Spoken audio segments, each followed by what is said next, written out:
ఈ ఆక్షేపణ చేసే వాళ్ళ మతాల్లోకి వెడితే అమ్మయ్య కన్యకకి పిల్లలు పుట్టడం ఏమిటయ్యా అని అడిగితే దానికి ఏమిటి సమాధానం? విశాఖపట్నంలో కరపత్రం పంచుతున్నాను. ఒక అతను నా చేతిలోంచి కరపత్రం లాగేసుకుని నలిపేసి పడేసి నా వంక ఎర్రగా చూస్తున్నాడు.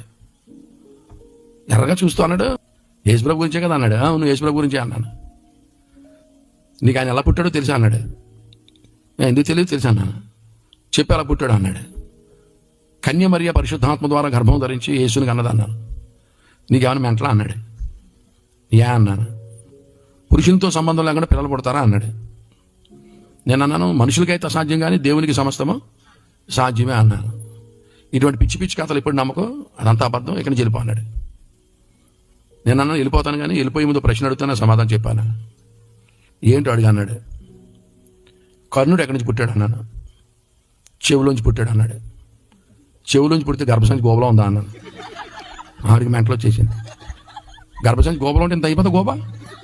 ఇప్పుడు గర్భవతి మొహం చూస్తే బిందంత మొహం వేసుకుని చచ్చిపోమా అన్న దాబుని.